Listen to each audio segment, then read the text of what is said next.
Bonjour à tous, bienvenue sur le Média Insider. Pas de buzz, pas de clash, un décor dans sa plus simple expression et surtout des invités, des histoires, des portraits. J'ai aujourd'hui l'immense plaisir d'avoir à côté de moi un septuple champion du monde, un combattant hors du commun, mais aussi quelqu'un qui a vécu une histoire et dont vraiment je rêvais de faire le portrait. Merci à toi Jimmy d'être avec nous aujourd'hui. Merci de l'invitation.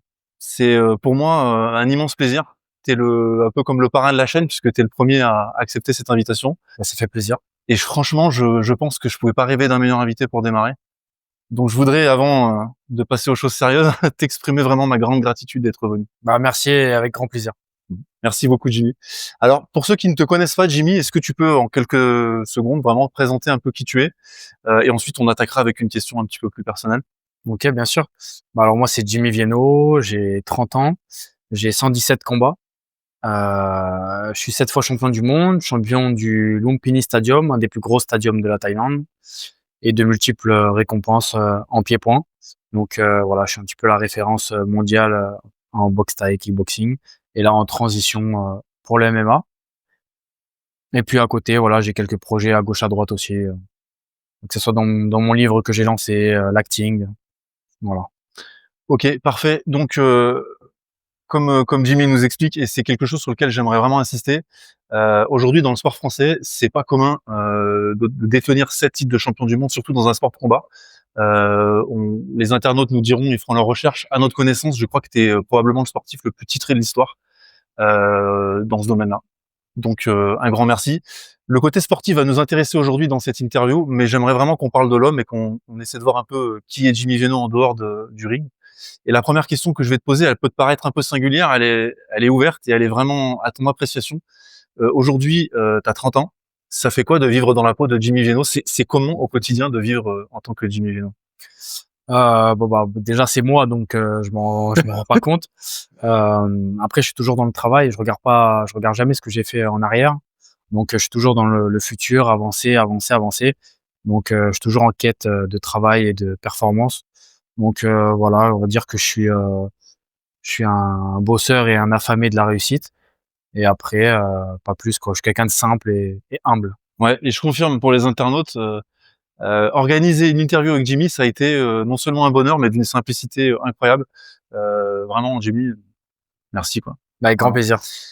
Justement, quand tu parles de ta vie, moi, je me demande au quotidien, qu'est-ce que finalement, c'est quoi ton programme? Tu sais, nous, on a tous des vies, au métro, boulot, dodo. C'est quoi la vie d'un Jimmy Vienno? Comment tu vis au quotidien? C'est quoi ton programme? Ça, je suis sûr que ça Heu, intéresse un peu. j'ai une vie quand même bien chargée. Quand je suis hors préparation, j'ai beaucoup d'interviews, de tournages, heu, voilà, de rendez-vous, je suis beaucoup à gauche, à droite, hein. En plus, j'aime ça, j'aime bouger et quand je suis en préparation, c'est plutôt quand même, une routine où je m'entraîne 2 fois par jour. Après tu perds du poids et après tu as le combat.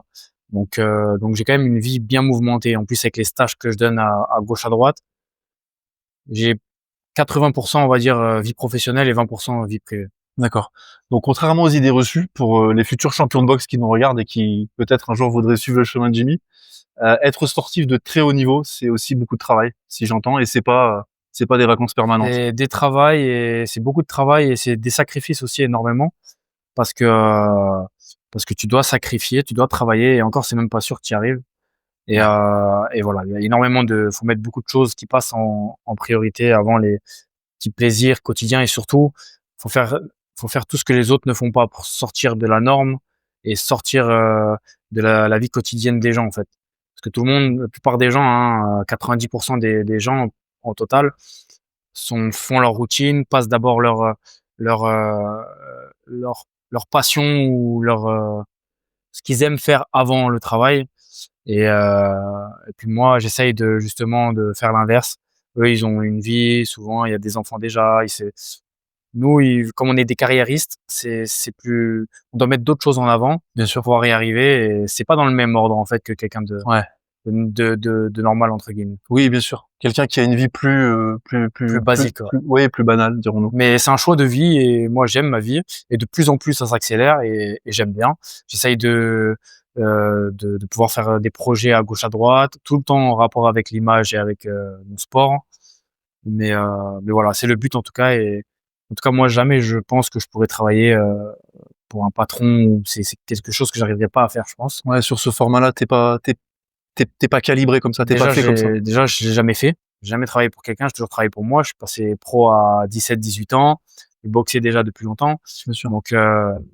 Donc voilà, c'est plus mon délire là de faire ça et j'essaye me préparer à l'avenir. OK. Beh, Mmh. je me permets de t'interrompre, c'est vraiment une transition parfaite. Heu, pour démarrer ce portrait, j'aimerais qu'on revienne sur ton enfance, si tu es d'accord? Le 9 juin 1995, à Montreuil, le petit Jimmy vient au monde. Alors la première question, moi, qui m'est venue, c'était quoi ton environnement familial? Est-ce que tu peux nous raconter ce qu'on t'a raconté, ce qu'on t'a dit de ta famille à ce moment-là? Bah, ouais, j'ai toujours connu ma famille, après, plus ou moins proche. Je viens de Montreuil, je suis né là-bas. Après j'ai habité à Gennevilliers, dans Ouais. la banlieue parisienne. Et tes parents à l'époque, ils faisaient quoi? Tu issu de quel milieu, social, professionnel? Hem, Qu'est-ce que faisaient tes parents à l'époque? milieu moyen. On n'a jamais manqué de rien, mais Ouais, on n'est pas riches du tout, ni aisés. oui, On partait en vacances, 1 fois dans l'année, l'été, on essayait, enfin mes parents essayaient. bien sûr. Ma mère, elle a toujours fait le ménage D'accord, et mon père, il a fait pas mal de petits boulots, déménageur, d'accord, voilà, il travaillait aux eaux de Vincennes aussi. Et puis voilà quoi, on habitait dans les HLM, d'accord. Oui, donc comme tout le monde quoi. tu es issu d'un milieu, on peut dire populaire, mais tu as jamais manqué de rien, Voilà, non, non, je suis issu d'un milieu populaire, mais j'ai jamais manqué de c'est rien, c'est ça? ça. Tes parents qui, en fait, sont des bosseurs de ce que j'entends parce que quand tu me parles de ton père, Bien ses sûr, petits boulots, ils ont tout le temps charbonné, ils ont ils ont tout le toujours temps fait ce qu'il fallait. travaillé, ils ont toujours fait ce Voilà, qu'il fallait pour qu'on manquait de rien et voilà quoi. En tout cas, on a toujours eu une bonne cohésion dans la famille. Moi, je suis très famille, on est très soudés. Ma petite sœur et mon père et ma mère. Et puis voilà, on s'en est toujours sortis. On s'est serré les coudes mmh, malgré les histoires qu'on a pu avoir extérieures. Et c'est ça qui est beau, quoi. parfait. Et du coup, tu as fini par atterrir à Montpellier. Mmh. Comment tu te souviens de quand est-ce que tu es arrivé à Montpellier? Je Ouais, parle bien de sûr. Montpellier parce que je sais que tu es attaché à cette ville Mmh. et que tu y trouves une certaine force. Alors, ça m'intéresse de savoir comment Bah, vous êtes attaché à arrivés? cette ville, j'ai grandi aussi ici, donc je suis arrivé tôt, hein, ici, Ouais, dans mon enfance. J'ai grandi ici aussi. Je suis pas attaché à Montpellier comme pour des comment dire? Des valeurs ou historiquement parlant ou la ville elle est belle ou non. C'est parce que j'ai grandi ici, je connais, beaucoup de monde ici. J'ai mes amis, j'ai, bah, ma famille. c'est sûr. Maintenant, enfin j'ai grandi à Montpellier même donc je connais très bien, j'ai tous mes souvenirs là-bas. Donc c'est pour ça que je suis attaché à ici et que je reviens souvent Bien après les sûr. combats, après les préparations. C'est un peu ma ville, de comment dire? Ton De ton ressourcement. ton Je sais port pas comment ça d'attache, se dit, voilà. mais Ouais, ouais, voilà, ton port d'attache. je me ressource bien ici. Comme le travail me fait toujours partir à gauche, à droite, quand je suis en vacances, j'aime bien revenir ici et voilà, c'est le sud, quoi, c'est mon Bien sud, sûr. comme j'aime bien le dire, c'est mon sud, on fait les barbecues, on est bien ici, tu vois? Et puis, on va préciser que, bah, le Média Insider, on est montpelliérain et on est extrêmement fiers de compter Jimmy parmi, les enfants du pays. Donc, un grand merci encore, de nous mettre à l'honneur. Heu, puisqu'on parle de ton enfance, il y a une question qui me vient. Moi, je me suis posé la question, je me suis dit: «Mais tiens, Jimmy, il était comment quand il était gamin?» Tu étais un gamin un peu effacé? Tu étais déjà un meneur, un bagarreur? On va appeler ma mère. Combien de fois Non, elle a mais été convoquée? ah ouais? Ah moi, j'étais un Tu avais déjà une tension en toi, hein? gros bagarreur. J'ai toujours eu le fuego, le feu dans moi, tu vois? Ouais, ouais, C'est toujours eu malgré mon physique, ma tête d'ange, tu vois? Comme on disait quand j'étais plus jeune, les surveillants, les tout ça et ouais, j'étais très bagarreur. J'étais très bagarreur, impulsif, colérique. J'étais pas du tout hyperactif. Je savais rester en place, hein, j'étais pas du tout, fallait que je bouge partout et tout, non, pas du tout. ouais, ouais, Mais j'étais par contre, vite très sanguin, tu vois? ouais, ouais, Et c'est ce qui m'a valu pas mal d'histoires, dans ma jeunesse. J'ai été en après je suis sorti du milieu scolaire assez jeune. On m'a mis dans des classes, classes réussite, genre que tu as encore une chance de réussir, tu sais? ouais, des classes Heu, réussites qui souvent sont déjà un signe qu'on n'est pas bien parti, quoi, d'une des certaine manière. des P6, insertion, tout ça. J'ai été dans des classes comme ça et mais j'étais quelqu'un de très, très respectueux. J'étais respectueux, je manquais pas de respect à ceux qui m'en manquaient pas et voilà. Mais c'est vrai que je me bagarrais beaucoup. OK. Beaucoup d'histoires quand j'étais jeune. Heureusement qu'il y a eu la boxe et tout ça. Je savais pas quoi faire d'autre de toute façon. Mais voilà, je me bagarrais beaucoup. J'étais Et quelqu'un comme ça et pas du tout effacé. non, mais J'étais pas du tout timide. Je parlais beaucoup aux gens. J'étais très sociable, mais j'avais un côté très impulsif. Voilà. D'accord.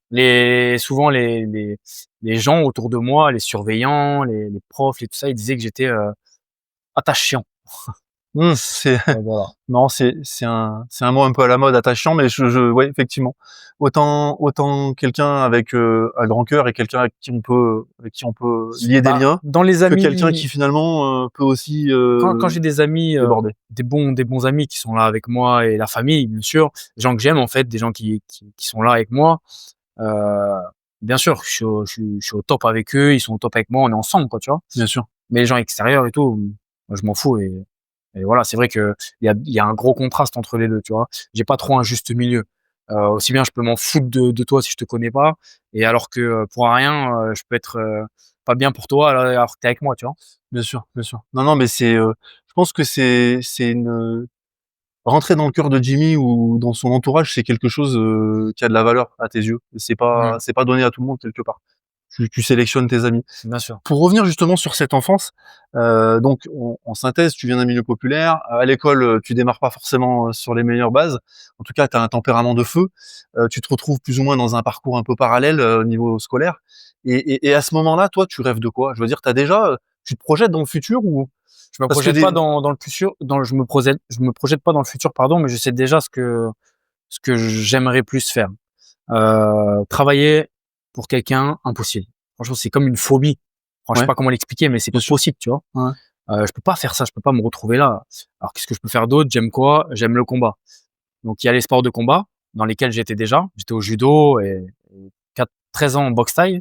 Donc il y a ça, mais je savais même pas qu'il y avait un métier, genre qu'on pouvait en faire un métier, mais en tout cas voilà, je me vois là-dedans. Ou le truc un peu plus concret, si j'aurais pas réussi, c'était l'armée militaire. d'accord, Je voulais être dans l'armée de terre parce qu'il y a toujours un rapport au combat et j'aime tout ce qui est aventurier. Ça fait c'est une autre forme de combat. d'accord et une autre manière peut-être d'exprimer le feu que tu C'était as? un de ces 2 choix-là. J'ai percé plus vite, en boxe thaï, dans la boxe, donc je suis resté dans la boxe. Mais je suis toujours très fan de tout ce qui est armée de terre, militaire, tout ça. J'ai pas mal de copains à moi militaires. Bien sûr, J'ai vécu à Abu Dhabi, donc il y a des bases françaises là-bas. J'étais avec Major Gérald, il y a pas longtemps, ce week-end dans un stage, donc on parle beaucoup de ça et ça se voit que quand j'ai toujours ce truc-là où j'ai quelque chose pour eux, pour les militaires, pour tout ça. bien sûr. Je pense que c'est une forme d'estime Ouais, et je pense que c'est aussi, peut-être à l'époque, le moyen pour toi de canaliser un peu ce feu. Tu parlais du fuego, c'est un peu ce que j'utilise ton mot, mais en gros, une manière pour toi de j'ai l'impression en t'écoutant quelque part que tu étais né pour te battre d'une certaine je manière pense. et Je pense vraiment que on serait dans les anciens temps, j'aurais été gladiateur ou guerrier ou c'est sûr. mmh, J'ai vraiment, je sais même pas d'où ça sort. C'est pas, on m'a pas tapé dessus quand j'étais petit, on m'a pas victimisé, j'ai rien de tout ça. Mais c'est sûr que je suis né comme ça et tous les proches autour de moi qui me connaissent depuis des années, même ceux qui arrivent en cours de route, ils le voient, hein. bien sûr, C'est vraiment, c'est inné un petit peu ça chez moi. Le truc d'aller au combat et de se mesurer à l'autre, tu vois, dans bien le sûr. combat. Ça, c'est vraiment quelque chose qui est dans moi depuis De te ma de tendre de enfance. te mettre à l'épreuve peut-être, d'une certaine Je façon. sais pas. De voir où sont tes limites peut-être aussi. Mmh. On va en parler. Faudrait que je prenne rendez-vous à un psy pour, Écoute, regarde, des voilà, fois, une bonne discussion sur un média sympa avec une bonne exactement. ambiance, ça aide Voilà. à beaucoup sortir de choses. En tout cas, merci de te confier à nous et aux spectateurs qui Avec regarderont cette plaisir. vidéo. Euh, donc, j'avais noté 2008, effectivement, tu as 13 ans. C'est l'année où le Muay Thai entre dans ta vie. Donc avant, comme tu l'as dit, tu faisais du judo. Et quand tu découvres le Muay Thai, est-ce que tu t'en souviens? Est-ce que c'est un moment particulier la première fois que tu te mets à ce sport? Et pardon, c'est une double question. Et comment t'y viens en fait? Comment un jour tu dis je vais me mettre au Muay Thai? Alors, le judo, c'était bien, j'en faisais depuis des années, mais c'était pas assez complet pour moi. Je commençais à vouloir mettre des droites, tout ça dans le judo, je me faisais que punir. Donc, du coup, je me suis intéressé à de la boxe, tu vois? Et moi, j'ai beaucoup regardé avant de commencer le pied-point, des films avec Van Damme et tout ça, et je kiffais, tu vois? Donc, j'avais vu un film qui m'avait marqué, c'était Full Contact avec lui justement, Bien sûr. avec Jean-Claude Van Damme. Donc j'avais regardé, Full Contact au début et quand j'ai appris les règles, ça me plaisait pas trop. Tu sais, on est limité quand même un petit peu, protection, tout ça. Donc, j'avais un Thaïlandais dans ma classe en 6e qui faisait de la thaï et depuis un petit moment et quand on se battait ensemble, c'était toujours serré. Moi, grâce avec mon judo et lui, grâce avec sa boxe thaï. Parce que c'est un Ouais, Thaïlandais qui ouais, venait ouais. de Thaïlande, mais qui a été ramené en France. Enfin bref, dans un foyer, tout ça. Et puis le foyer était à côté du collège où j'étais. Et du coup, bah, on s'est connus comme ça. Et puis c'est lui que je comprenais pas et tout ça, écoute tibia et tout.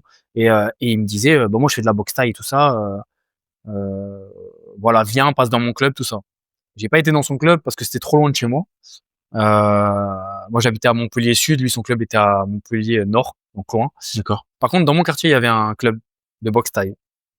Donc, j'y suis allé en vélo. Et puis j'ai vu des entraînements de boxe thaï et puis j'ai dit, je veux faire ça. C'est le sport de combat. J'étais voir l'entraîneur, je lui ai dit, c'est quoi le sport le plus complet? C'est Ouais, quoi le ouais. plus où on se bat le mieux? Il a dû me prendre pour un jeune fou. Et il m'a dit, bah, c'est celui-là, la boxe thaï. Donc, j'ai été dans ce club-là et puis j'ai tout de suite accroché et D'accord. c'est là où j'ai rencontré mon entraîneur qui est toujours avec moi depuis 15 ans maintenant et voilà. D'aider pour les intimes. On en parlera un petit peu plus tard dans l'interview parce que je crois qu'il a une très grande importance dans ton Ouais, parcours. bien sûr, ouais. OK, merci. Je pense qu'on a une vision un peu plus, précise de ce qu'a pu être ton enfance. Avant de conclure cette rubrique, est-ce que tu pourrais nous raconter là comme ça, si ça te revient, l'un des plus beaux souvenirs que tu as de ton enfance? Si ça te vient, Hem, spontanément. les repas familiaux, hein. Ouais, Ouais, les repas en famille. Les repas en famille, je pense c'est ce que je préférais, quand j'étais plus jeune. d'accord. Le Ouais. le lien familial avec tes Ouais, parents, avec ta tout le sœur? monde, avec ouais, les repas de famille à la maison. D'accord. Et aussi quand j'étais dehors avec mes collègues, du jeune âge. On traînait dehors, on se régalait, voilà, c'est OK, plutôt parce que moi, quand j'étais jeune, j'étais beaucoup dehors. Voilà, je jouais pas à la console ou quoi que ce soit. J'ai toujours eu, hein, toutes les consoles, toutes les Play et tout ça. Mais j'étais pas forcément en train de jouer. Je jouais quand j'avais le temps de jouer. bien sûr. Ah, j'étais toujours fourré dehors. Je suis quelqu'un de dehors, hein. Et puis du coup, bah, ça, c'est bon souvenir aussi. OK. Bon souvenir. Je note quand même, et je sais pas si tu seras d'accord avec moi, que grosso modo, c'est là qu'on voit ton cœur quelque part. C'est que tes plus beaux souvenirs et à titre personnel, ça me touche beaucoup que tu nous en parles. C'est finalement, tu n'es pas dans quelque chose lié au sport ou à une performance, quelque chose que tu as Mmh. fait. Finalement, tu me parles de moments très simples, tes gars sûrs, ton gang, les gens avec qui tu as Ah, traîné moi je suis et ta quelqu'un famille. de je suis quelqu'un de simple, hein, déjà, hein. J'ai mes objectifs et je veux pouvoir, avoir tout ce que je veux avoir beaucoup de choses. Même si demain j'arrive à avoir beaucoup d'argent, je resterai quelqu'un de simple. Bien sûr, Parce que déjà je fais de la boxe thaï, j'ai vécu en Thaïlande, donc il y a pas plus simple que les Thaïs et même c'est ma culture, c'est mon truc, j'adore. bien sûr. Et puis du coup je pense que je garderai toujours ça en moi. J'ai des parents très simples, j'ai la famille, on est bien, je peux tout avoir, je vais rester simple. Tu vois? Parce que je m'en fous, pour moi c'est que matérialiste, c'est que du matériel, tu vois? Et je confirme, pour avoir, eu l'occasion, avant cette interview de passer un peu de temps avec toi, je confirme cette accessibilité et c'est vraiment très agréable, voilà. J'ai une dernière question pour cette rubrique. À l'inverse, si tu avais un moment plus difficile ou on va dire ton pire souvenir, tu pas obligé de partager si tu pas envie, mais, un moment un petit peu difficile, qui te revient où finalement là, tu as dû faire preuve déjà de force de caractère? Si t'inquiète, on partage tout déjà. Et J'en suis honoré, merci Jimmy. bah, les moments les plus pénibles dans ma jeunesse, c'était quand je sortais, de l'école ou du collège pour, rejoindre mes parents, sachant qu'on les avait déjà appelés parce que je m'étais bagarré ou fait une connerie. Donc je savais que j'allais, recevoir la correction, à la maison et c'était D'accord, le trajet du retour qui était le plus chiant. d'accord, ouais. Voilà, c'est ça les souvenirs les plus relous là, c'est ça. Et en fait, quelque part décevoir, des gens Non, qui pas sont importants. décevoir, pas à cette époque-là. Je pensais pas comme, je les ai déçus ou quoi. Ouais. Je pensais plutôt que: «Putain, je vais me faire éclater là. Ouais, c'était dans Ça va le me faire éclater». c'était dans le là, ça va être mon quart d'heure, quoi. Ouais, Ah beh, putain, ça va être le ça t'a endurci, bordel, je vais Jimmy. mal dormir. Je pense que ça t'a endurci. Globalement, Non, ton j'étais déjà, ça a rien à voir avec, mmh, ça.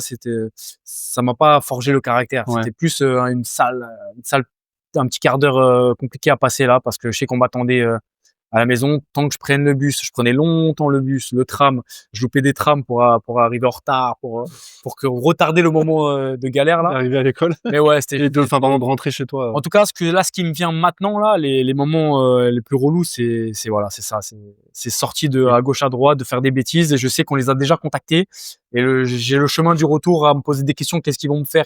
Et voilà, c'est ça. OK, Parce que c'était très répétitif. parfait. Merci Jimmy.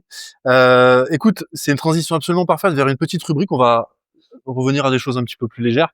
En te remerciant encore une fois, avant de continuer un peu plus dans l'évolution, on va aborder d'autres sujets. Il y a une chronique chez nous qui s'appelle le petit jeu du plus ou du moins. OK. Je vais te poser 10 questions et il faut que tu répondes de manière spontanée. Franchement, j'ai aucun doute sur le sujet. Je pense que Jimmy et la franchise, c'est vraiment sa marque de fabrique. Ouais. Alors, la caméra est là, si t'es OK pour la regarder. Et comment tu te sens là? Est-ce que déjà t'es prêt pour la chronique ou pas? Toujours prêt. Jimmy, il y a rien qui lui fait peur. Insider.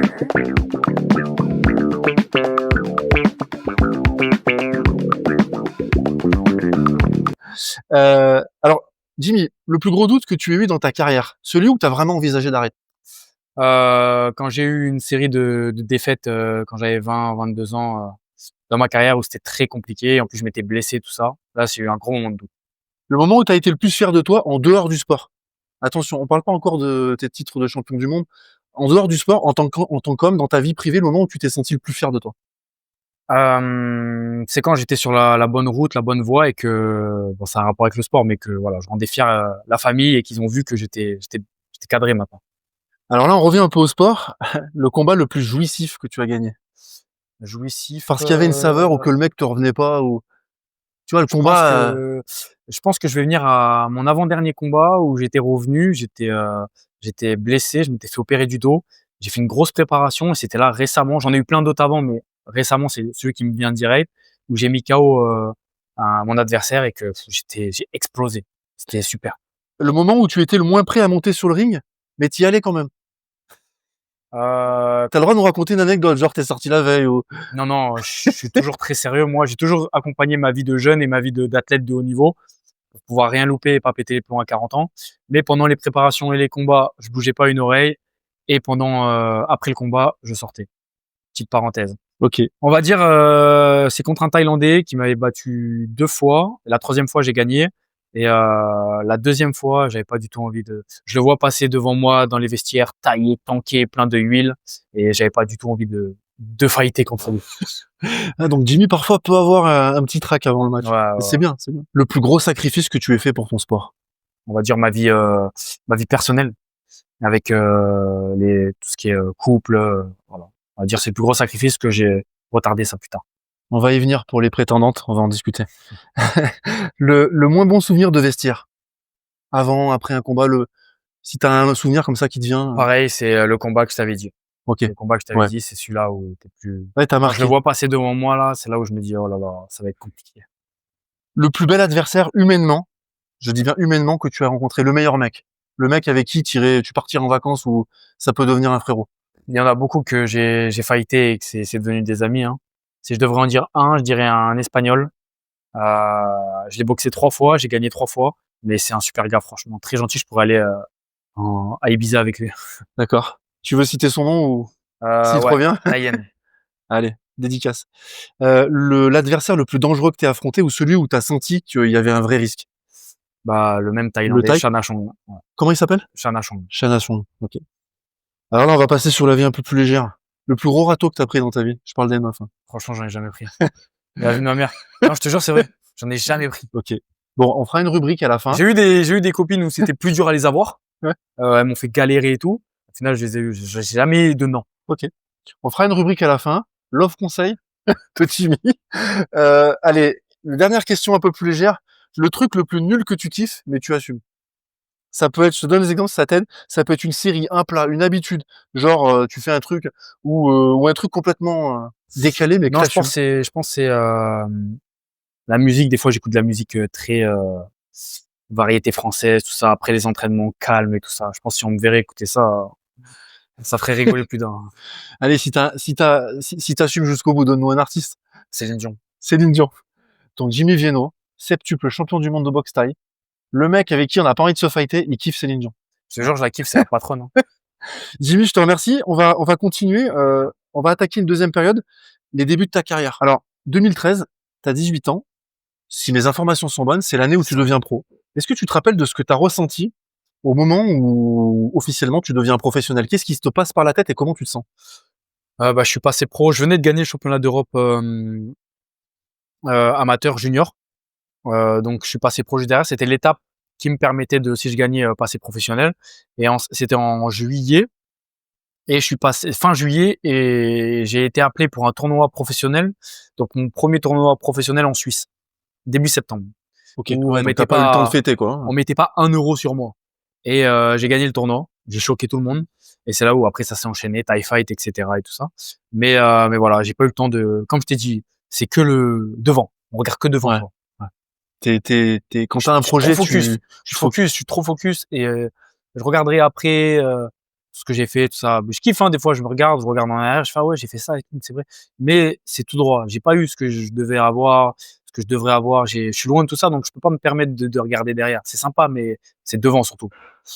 tu te rappelles de ton premier adversaire ou pas? En pro, je Ouais, te ouais, parle. je me rappelle. Je me rappelle. Comment, raconte-nous. Franchement, ça Bah, m'intéresse. Comment tu l'as vécu? c'était un mec qui mettait beaucoup de KO avec ses points. Et puis, forcément, on pensait qu'on me donnait pas 1 euro, on me connaissait pas.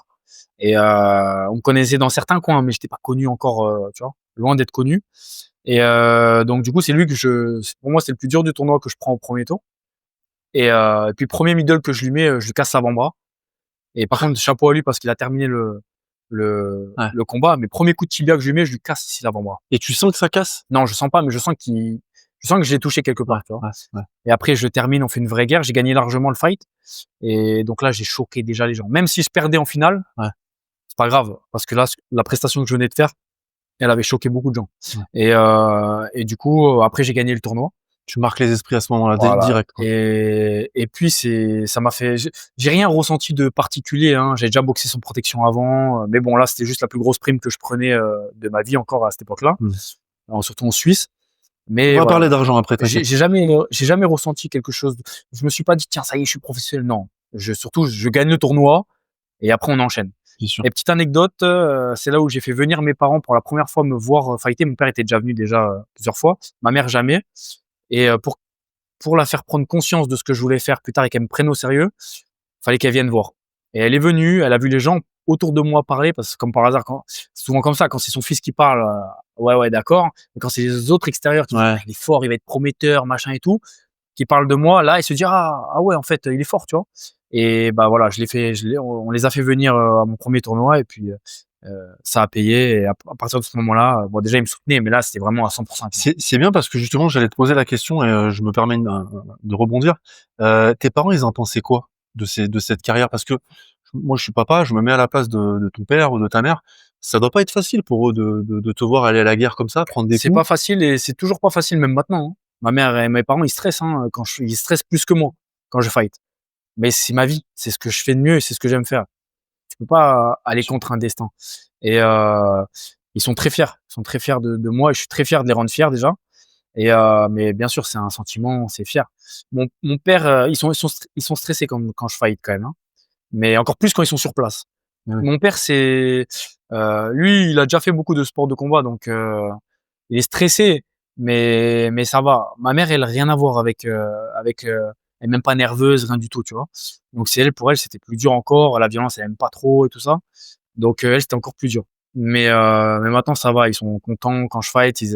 Ma mère, elle me dit, j'aime bien quand tu fais des balayettes, tout ça. Donc ça, c'est cool. Alors je confirme, j'ai eu le plaisir, mais d'ailleurs, à l'époque, j'avais été dans le vestiaire de Jimmy. J'ai la chance Tu me d'avoir l'as appris parce que je savais pas. un ami en commun. Évidemment, tac dans ma face, il se souvenait pas de moi. Mais moi, je confirme, pour l'avoir vu à l'entraînement et en combat de près, c'est très impressionnant. Moi, ce qui m'a marqué, j'aime beaucoup les sports de combat. Bon, j'en ai fait un petit peu, à un très humble niveau. C'est la puissance que tu as dans les jambes. C'est ce qui m'a toujours le plus choqué, ta stabilité sur les jambes. Et je me souviens encore du PAO, le bruit qu'il faisait dans le vestiaire quand tu t'échauffais. Ouais. Donc je comprends que t'aies cassé le bras du mec pour le premier combat. Euh, J'aimerais qu'on parle, avant de clôturer cette petite partie également, j'aimerais qu'on parle de quelqu'un d'important. On a parlé de tes parents. Tout à l'heure, on l'a évoqué un petit peu. J'aimerais qu'on parle de Désiré Thibault, qui donc le dénommé Dédé, qui est ton entraîneur. J'aimerais que tu nous dises, quand tu l'as connu, qu'est-ce qu'il a vu en toi, et si tu as le temps et si ça t'as envie, quelle relation tu as avec lui, comment tu le vois Alors comment il m'a connu à l'entraînement, à la salle de boxe, hein. Je suis arrivé, il a vu un jeune fou arriver. Et puis ce qui est bien avec lui, c'est qu'on a tout de suite matché. C'était vraiment très instinctif et on pense un peu pareil. Ça nous a fait défaut sur des trucs de paperasse, parce qu'on n'est pas du tout dans la lecture de contrat, de machin. Donc, ça nous a fait un peu défaut sur ça. Mais sur la performance et sur tout ça, on a été toujours même état d'esprit. Et moi, j'ai grandi avec lui. Hein. Et puis, franchement, voilà, il a vu en moi, il a pas vu de talent, il a pas vu de tout ça. Il avait juste vu un bagarreur qui avait envie de réussir. D'accord. Et c'est toujours mieux de retenir quelqu'un. Moi, on m'a toujours freiné. J'avais trop envie, trop de fuego. Ouais. C'est toujours mieux de freiner quelqu'un que de pousser quelqu'un. Et moi, ça a été mon cas. Dans mon club, il y avait beaucoup de gens qu'il fallait pousser. Moi, on m'a toujours freiné. Et lui, c'est son rôle, hein, de me freiner, hein, même encore aujourd'hui. Et puis voilà, hein, c'est tout. Voilà, il a vu quelqu'un de très motivé, qui avait envie de s'en sortir, qui avait envie de réussir, qui avait envie d'être le meilleur. Et on a bossé ensemble et on a réussi en boxe taille, en kickboxing, on a réussi. Maintenant, il reste plus que le MMA. Voilà. On va en parler du MMA parce que je sais qu'il y a beaucoup d'entre nous, on va en savoir plus, on attend. Et le lien que j'ai avec lui, je t'ai bien pas sûr, répondu. Bien sûr. C'est un lien, voilà, c'est comme un tonton. Que ça soit dans la vie privée ou dans la vie professionnelle, parce qu'il m'a beaucoup aidé dans la vie privée aussi, hein. Tous des problèmes de jeunes, tous des problèmes de voilà. Et franchement, on a un bon lien, bon lien. Alors, c'est son quart d'heure. Si je pense, j'espère qu'il regardera cette vidéo. Si demain, Dédé, il te disait qu'il arrêtait, tu lui dirais quoi? Déjà, il me dira jamais ça. Et je crois, même si je fais de la danse, il sera dans mon coin. C'est beau, vachement beau. Non, il arrêtera pas, mais je lui dirai arrête pas. Ah, attends, on doit récolter encore quelques années et après, si tu veux, retraite. Bon, eh ben écoute, merci. On va arriver dans la deuxième chronique. Donc c'est une chronique, c'est des respirations dans l'entrevue. Là, cette fois, c'est plus moi qui vais te parler. Je vais te passer la tablette et puis tu vas regarder des vidéos donc d'internautes, de gens qui avaient envie de te poser des questions. Insider.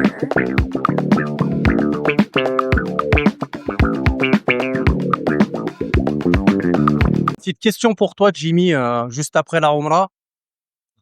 J'ai l'impression qu'il y a eu un âge d'or de la boxe thaïlandaise en fait dans les années 90 et que aujourd'hui, en dehors de Jimmy Vienno et Youssef Bouganem, il n'y a pas beaucoup de noms qui me viennent en tête en France. Est-ce que tu penses que en fait il y a un désengouement pour ce sport ou est-ce que tu penses que justement en fait il est phagocyté par d'autres sports plus à la mode comme le MMA? Voilà. Merci et régale-nous encore. Question très On a des connaisseurs qui ont posé des questions. intellectuelle. Je pense que oui, dans les années 90 et même il y a eu peut-être une rechute et puis après moi je pense que je suis tombé dans la bonne période. La boxe thaï était déjà le MMA était interdit en France et la boxe thaï était plus cotée que la boxe anglaise, je pense en France, dans les événements en tout cas les galas. Donc moi je suis tombé 2010, 2000 juste avant le Covid, 2010, 2021, je pense que c'était le feu en France avec les galas de boxe thaï. Donc j'ai beaucoup profité de ça et voilà. Et je pense que oui, avec l'arrivée du MMA, le MMA a tout éteint et l'anglaise est passée au-dessus de la taille maintenant. Ouais. Donc voilà. Et parce que je pense que ce que nous dit l'abonné là dans la vidéo quelque part, c'est je veux dire, sextuple champion du monde, t'as un palmarès long comme le bras. On l'a pas détaillé, mais on pourra le détailler plus tard si tu veux. Et finalement, je donnerai pas de nom parce qu'on n'est pas une chaîne de clash, on est vraiment pas pour ça. On a finalement en France des gens qui sont plus connus que toi et qui finalement n'ont pas fait le C'est normal le parce tiers que de ce que t'as fait. Quoi. maintenant faut vivre avec les réseaux sociaux. Moi, j'essaye d'avoir une image propre et pouvoir voilà, je vise des sponsorings de belles marques, de choses comme ça. Bien Et sûr. regarde le passé. Et moi, je suis pas aussi quelqu'un qui est dans la provoque à clasher les gens. Ouais. Moi, c'est dans la cage ou dans le ring que ça se passe. Par contre, je me laisserai jamais faire avec quelqu'un qui parle sur moi et je baisserai jamais les yeux. C'est sûr. Mais de là à rentrer dans son jeu pour faire monter les trucs, tout ça, non. Bon, chacun sa personnalité. Bien sûr. Il y en a que c'est leur personnalité d'être extraverti et de parler trop. Tant mieux pour eux. Moi, j'ai une autre personnalité. Il faut pas se perdre dans la vie. Il faut rester qui on est. Et puis voilà. Parfait. Je te propose de découvrir la deuxième question. Bonjour Jimmy, j'espère que tu vas bien et que l'interview se passe bien avec notre ami Lior. J'aurais aimé savoir, donc tu es 7 fois champion du monde, tu as dû traverser toute la planète pour tes combats et j'aurais aimé savoir un petit peu comment tu conjugues ta vie privée avec ta vie professionnelle. Très bonne question. On a des super abonnés. Hein. Je vois ça. Je dirais, il faut. Alors moi déjà compliqué. Moi j'ai un état d'esprit où je suis très, je vis le moment présent. Donc j'ai déjà eu des relations sérieuses, hein, bien sûr. Mais voilà, je suis une priorité dans la carrière. Je suis beaucoup à gauche, à droite. Je me suis beaucoup amusé, j'ai beaucoup profité. Après, quand c'est le moment quand je rencontre quelqu'un, c'est le moment de se poser. Bah, bien sûr, essayer avec qui est semé. Donc, faut savoir, voilà, j'essaye d'être à 100% à l'endroit où je suis. Quand je suis dans le combat, la carrière, 100%. Quand je suis avec la copine, 100%. Quand je suis avec la famille, 100%. Et avec les amis, 100%. Faut savoir, voilà, être à 100% partout et délaisser un autre côté. Par exemple, quand je suis avec ma copine ou avec la famille ou tout ça, je touche pas à mon téléphone, je regarde pas, je le mets en mode silencieux et je regarderai demain parce que le téléphone pour moi c'est le travail. Je pense qu'il faut savoir pas tout mélanger. Jimmy, du coup, moi j'ai une question. Est-ce que tu as toujours voulu être boxeur? Alors, tu y as en partie répondu, mais globalement, est-ce que tu Ouais, veux ajouter ouais. quelque chose sur ce Bah sujet? écoute, bien sûr, hein, quand j'ai connu la boxe thaï, j'ai toujours voulu être combattant. Déjà depuis tout jeune, toujours combattant, que ce soit militaire ou dans la boxe. Et puis quand j'ai connu la boxe, et ben j'ai tout de suite voulu être champion. Est-ce que tu peux nous expliquer pourquoi, les raisons pour lesquelles, en fait, il y a jamais eu un seul, champion de boxe thaïlandaise qui a percé dans le MMA? Il y a eu Yankee Boxing, je crois, Pereira et Adesanya, qui sont dans le kick, qui ont réussi à avoir la ceinture, qui sont très forts.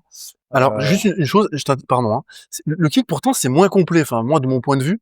Et pourtant, on a des je kickboxers qui ont pense que réussi. c'est pas par rapport à que ça soit complet ou pas complet. Je pense que maintenant il y a plus de transition avec les boxeurs de boxe thaï, mais la boxe thaï c'est très répétitif et ça reste dans son élément. Je pense que je sais pas. Je pense qu'un boxeur boxe thaïlandaise, moi je connais très bien la culture thaïlandaise, je connais très bien comment ils sont. Je pense pas qu'ils vont se casser la tête à revenir à rapprendre des trucs, à être nuls dans un domaine et puis ils ont déjà fait tout ça. On a tous Ouais. plus de 100 combats. Donc voilà, c'est une histoire de flemme un peu, voilà. Par contre, maintenant, oui, il y en a beaucoup plus qui viennent. Et je pense que par contre, si les boxeurs en boxe thaï se mettent à fond dans le MMA, contrôlent la lutte, contrôlent un peu le sol, mais tapent vraiment en MMA façon thaï, il va y avoir des os cassés. Jimmy, j'espère que ça va. Moi, en tout cas, ça va. Et c'était pour te poser une question. Est-ce que ça fait mal quand tu reçois des coups? Alors, notre charmante auditrice, qui te pose la question, elle soulève un sujet important. C'est la question de la gestion de la douleur. T'as mal, Jimmy, dans ton boulot, vraiment. Ouais, J'aimerais que tu nous parles de cet souvent aspect-là. mal, souvent mal. Après, il faut savoir accueillir la douleur. Mais non, c'est le travail en fait. Hein. Tu vois, les mecs du maçon, ceux qui font de la maçonnerie, là, ils ont mal au dos. Ceux qui font de l'informatique, ils ont mal aux yeux. Mais c'est mon métier et c'est sûr que j'ai eu beaucoup de blessures, j'ai Ouais. souvent mal, pas tous les jours, mais quand même pas mal de fois j'ai mal. Mais c'est comme ça. Et après dans les combats, j'essaye de toucher sans se faire toucher. Et pour moi c'est ma philosophie et c'est mon truc du sport de combat. Mais après voilà, c'est le risque du métier. Hein. Quand on a mal, on assume. Et quand on a gagné, ça passe beaucoup mieux. Super, Jimmy. On passe à la troisième période, la période que j'ai appelée consécration et toi du monde. Okay. 2016-2018, sauf erreur de ma part, tu réussis plusieurs titres mondiaux entre tes 20 et tes 23 ans. Alors, de ce que j'ai pu glaner comme information, tu récupères le WBC, le WMC, le WPMF. Ça. À ce moment-là, ça fait quoi? Je veux dire, Bah, t'es un gamin de... c'est les trois plus grosses. J'ai réunifié les trois Et plus grosses puis, ceintures de boxe thaï mondiale. j'anticipe la question d'après, mais l'idée, c'est de regrouper ton ressenti. En avril 2019, tu gagnes le Lumpini Stadium. Là, pour le coup, pour tous les amateurs de sport de combat, on sait ce que ça représente. Je veux dire, t'as 23 ans. Tu te sens comment à ce moment-là? Tu pètes pas les plombs, sans déconner. Tu te dis pas, Non, parce que je l'ai tellement rêvé que qu'une fois que je l'ai, j'en veux une deuxième. Tu vois? Moi, je suis comme ça, moi. J'ai tellement rêvé de la ceinture avant de l'avoir qu'une fois que je l'ai, je compte en 5 minutes, je vais en soirée, je reviens, je veux une deuxième. Non, mais c'est vrai. Je suis vraiment insatisfait. ouais, c'est insatisfait. Et du coup, bah voilà, c'est pour ça que j'ai enchaîné les trucs parce que j'étais toujours motivé par battre des records, voilà, toujours battre des statistiques, des choses. Aller plus haut, aller Ouais, plus aller loin, plus toujours. loin, aller plus haut. Comme mon entraîneur Dédé, il dit, c'est bien d'être champion, mais il faut être champion plusieurs fois pendant des années. Et moi, j'ai un peu cette philosophie-là aussi, où je veux pas juste m'arrêter à être champion. Tu vois, surtout en boxe thaï. Ouais. On retient pas un champion du monde. On retient un mec qui a été la légende de son sport. Moi, je veux qu'on me retienne, donc légende du sport. Bien sûr. Quand on est au sommet, c'est une question que beaucoup d'abonnés se posent sans doute. Ça se passe comment au niveau de l'oseille? Ça palpe? Dans la boxe thaï, ça palpe pas. ça palpe pas. On en vit. Moi, maintenant, j'en vis. J'ai créé, je structure ça au maximum et j'ai créé un peu un vivier où je peux donner des stages autour de mon Ouais, image. t'as créé une économie autour de Voilà, ton métier. je peux donner des stages. Je suis dans des tournages de films. Voilà, je peux être à gauche, à droite pour gagner de l'oseille, mais demain j'arrête, c'est compliqué, tu vois. Ouais. Si j'ai des blessures, c'est compliqué. Heureusement, j'ai des sponsors qui me suivent depuis des années. Voilà, j'essaye d'être toujours à la recherche pour pouvoir m'entraîner au mieux. Bien sûr. Mais non, on n'est pas du tout riche. Ok. Moi, je m'en sors parce que j'ai été plusieurs fois champion du monde. On a commencé à parler de moi dans des médias quotidiens, Ouais. pas spécifiques au sport, Ouais, pas des ni médias. au sport de combat. Ouais. Vraiment des médias quotidiens. Quand j'étais 3 fois champion du monde. Mais c'est comme ça. La boxe, c'est un sport très dur, ingrat, mais c'est un tremplin de fou. Bien sûr. Et je suis très content d'avoir connu ça, connu la galère en premier, et puis après j'espère pouvoir récolter un petit peu. Et ça va m'aider dans le MMA. Bien sûr. Alors justement, Jimmy, il est magnifique. Je pense que dans carrière dans les médias derrière, ça peut le faire. Il fait des transitions parfaites.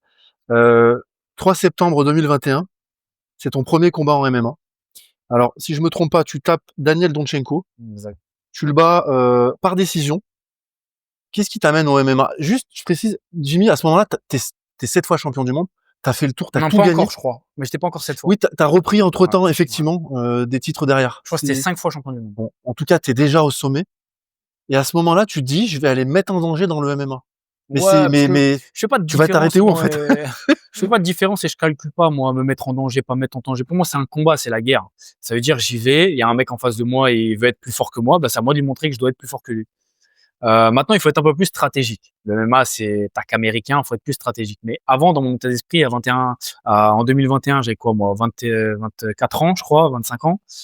Sortie de Covid, j'avais pas boxé depuis longtemps, j'ai une opportunité, j'ai fait 2 mois de prépa MMA. Vas-y, go, on y va. Et le mec, maintenant, il est à 10-1, je suis sa seule défaite. Il est très coté dans le monde du MMA. Ouais, non, mais bien sûr. Et on a fait une guerre de fou. Et je suis très content d'avoir fait cette performance-là. Et après, je reviens dans la taille où j'enchaîne après derrière. De mémoire, je crois que t'as refait le one derrière. T'as fait super combat. J'ai fait championnat du monde, j'ai fait 2 titres mondiaux. Ouais. J'ai fait du kickboxing et j'ai signé au one après. Voilà, c'est ça. Alors, justement, sur le MMA, parce qu'on a eu beaucoup de questions autour de ça, on les a pas mis dans la rubrique, mais tu fais des débuts en MMA qui sont bons, clairement. Tu bats, on l'a vu ensemble, quelqu'un qui compte aujourd'hui dans ce domaine-là. Et pourtant, depuis 2021, c'est-à-dire que ça fait 4 ans, ben on attend toujours Jimmy pour son deuxième combat. Alors, est-ce que c'était pas le moment? Moi aussi, je m'attends. Ouais, on veut savoir. Non, c'est parce que j'ai signé au One et c'était une grosse opportunité pour moi d'être dans cette organisation-là. Il me manquait plus que cette organisation-là. Et puis ça, voilà, j'ai bien kiffé, c'était cool. Et maintenant, bref, focus MMA. Ok, focus MMA. Je fais rien d'autre à côté que du MMA dans ma team. Et puis on essaye de vite grimper et pouvoir. Là, on est en négociation pour signer dans une grosse orga. On va voir ce que ça dit. Et puis on y va. Donc, scoop pour vous. C'est pour bientôt le MMA. Ça revient. Exactement. Let's go. On passe à la 3e chronique. Alors c'est pareil, tu connais un peu le ton maintenant, c'est léger, c'est pour donner des respirations à l'entrevue, avant d'aller tout doucement vers la conclusion.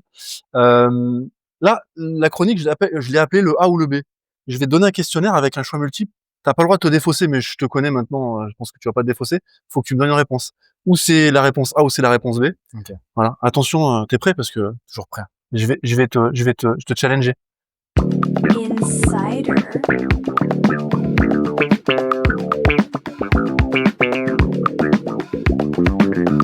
Alors, Jimmy, regarde bien la caméra qui est là.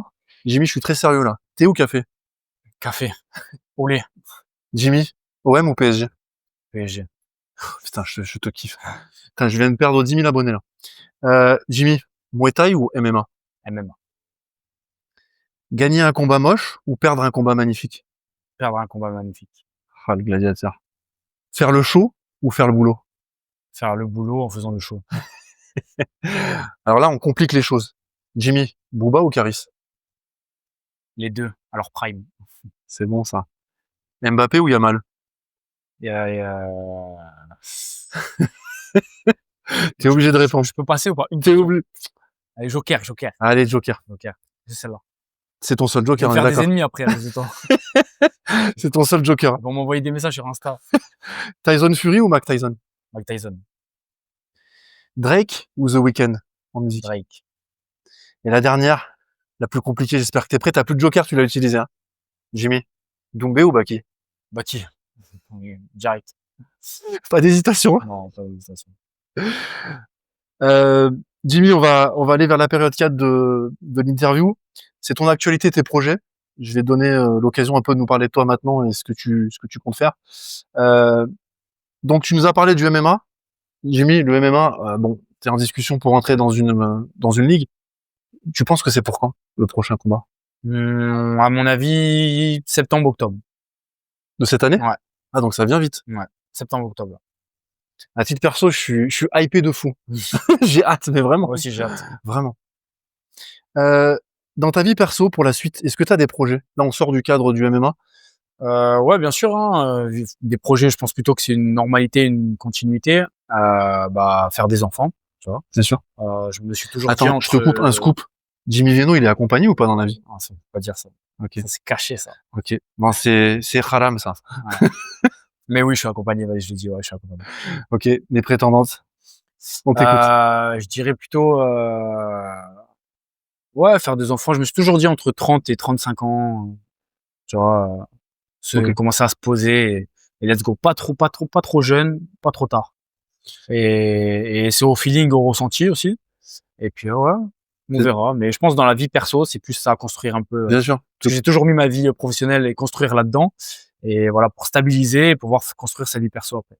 Ce qui est paradoxal quelque part dans le sens où dans ta vie perso, en dehors de ta future famille que tu construiras rapidement, je te le souhaite, t'es très famille. Donc je pense que ça va. Tu C'est commences parce à que je suis très famille que je retarde le truc. Parce que pouvoir être au top. Tu vois. Parfait. Et pour c'est la dernière question de cette partie et on va ensuite enchaîner avec une dernière rubrique. Là, t'as 30 ans, bon, t'es clairement, on va dire, je dirais au milieu du quai de ta carrière. En taille, clairement, t'as plus rien à prouver, t'as tout fait. On a bien compris que maintenant ton objectif c'est le MMA. Pour en avoir parlé un peu avec toi, je sais qu'en MMA t'as de grosses ambitions. Donc on va t'accompagner là-dessus, on va te suivre et on va te souhaiter tout ce qui assure. Mais est-ce que tu as déjà pensé un peu à l'après? J'ai ouï dire, parce que j'ai mené mon enquête, qu'il y a des petites choses dans le cinéma qui ont un peu démarré. Je sais pas pourquoi, il me semble qu'il y a un petit documentaire aussi que j'ai vu passer, qui était Ouais, intéressant. je suis dans une école de cinéma aussi et puis c'est une passion et c'est toujours ce que j'ai voulu faire après ma carrière. Donc là, je mets un petit pied dedans, je fais 2-3 trucs à gauche, à droite et j'apprends le métier surtout. Et puis après, c'est quelque chose qui me passionne, hein, l'image, toujours dans les émotions avec les gens, voilà. Ça, c'est un peu peut-être qu'il y en a plein de personnes qui verront pas le lien, mais moi je pense qu'il y a quand même un sacré lien. Et même s'il y a des grosses différences, parce que dans la boxe, on t'apprend à rester de marbre et stoïque à toutes les émotions, dans le cinéma, c'est complètement C'est l'inverse. donc voilà, c'est un bon taf, c'est un développement personnel et puis j'espère que après ma carrière, c'est ce que j'aimerais faire à temps plein, quoi. Pas spécialement rester dans la boxe. J'aimerais ouvrir une salle de boxe, mais plutôt comme faire un vivier, apprendre ce que je sais faire, tout ça, mais je mettrais ça en gérance et plutôt moi me diriger vers l'acting. Ok. Encore une exclusivité. Je sais pas si tu l'avais déjà balancé. J'ai déjà dit, ouais. C'est pas grave. Une exclusivité pour Montpellier. Voilà, à Montpellier. Allez, la petite rubrique Inside, tu sais que le nom du média, c'est l'Insider. On essaie de rentrer un peu dans la vie des gens. Pour les trois prochaines minutes, on quitte le titre, les palmarès, les projecteurs.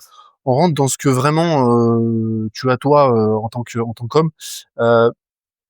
Est-ce qu'il y a une chose que les gens ils savent pas sur toi et que tu as envie de balancer là en exclu? Tu peux ne pas avoir envie. Mais moi, j'aimerais bien que tu aies envie quand même. Non, j'ai envie, mais je sais pas quoi en fait. Je vais dire que je suis un amoureux du flirt, un amoureux de la séduction.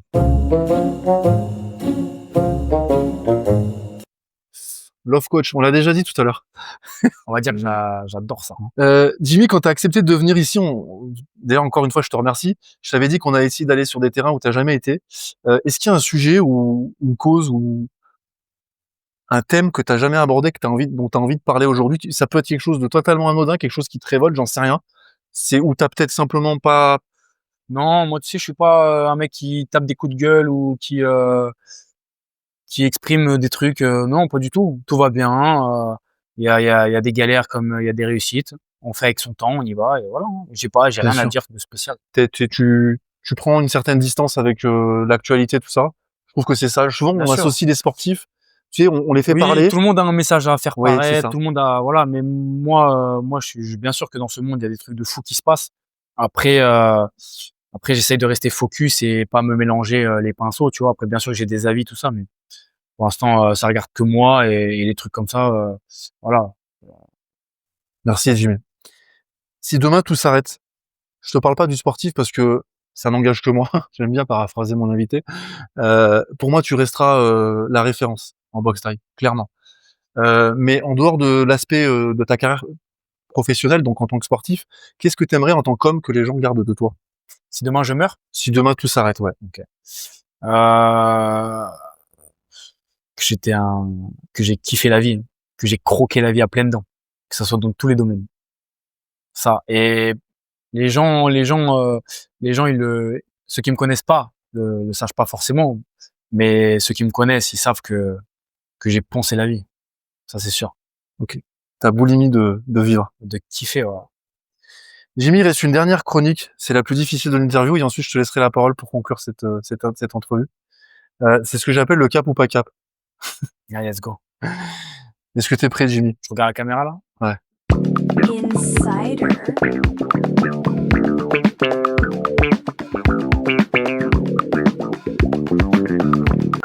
Bon, Jimmy, t'as accepté de venir dans un média qui est en plein démarrage. On va pas se mentir, pour l'instant, on n'est pas le média le plus coté du monde. Bientôt. Je l'espère de tout cœur. Jimmy, le jour où on passe les 20 000 abonnés, est-ce que t'es cap de m'embarquer avec toi pour un combat en inside? Cap. Juste moi. Bien sûr, cap. Je te suis avant, pendant et après le combat. Cap. Tu t'engages là devant les abonnés? Bien sûr, cap. Vraiment, Jimmy, moi, je suis ravi que t'aies été là. Avec plaisir. La dernière question, elle est un petit peu plus tournée vers les gens qui nous regardent. Cette chaîne, elle a pour vocation de donner aux gens envie de se surpasser, de devenir la meilleure version d'eux-mêmes, d'aller vers ce qui les nourrit réellement. Moi, j'adore ton histoire. Tu démarres avec finalement une vie pas très facile. On en a parlé ensemble, et t'en fais quelque chose de dingue. Et moi, je pense que c'est pas fini en plus, parce que je le vois dans tes yeux, t'as encore le fuego, et je pense que tu vas encore faire des choses. Est-ce que en 30 secondes, et ce sera la dernière fois où je te donne la parole, parce que je me tais, je ne dirai plus rien, tu peux, comme ça, en regardant la caméra, dire à nos invités, à notre invité qui nous regarde, ton meilleur conseil pour que lui aussi, il puisse changer sa vie, s'il en a envie. Celle-là ou celle-là? C'est là. Un conseil, ça serait d'avoir un mental à toute épreuve, de toujours regarder, d'aller de l'avant, toujours, et pas se laisser distraire par autre chose. Et on n'a qu'une vie, donc faire ce qui nous plaît le plus. Même si c'est dur, même si c'est tout ça, tout mettre en fonction pour réussir. C'est pourquoi on est né, ce qui nous plaît le plus. Et même si ça prend du temps à venir, on sait pas, on est perdu et tout ça. Voilà, mental à toute épreuve, garder le cap. Et c'est en restant des années dans quelque chose qui nous plaît, qu'on a la rage, qu'on réussira à faire quelque chose. Voilà, mental à toute épreuve.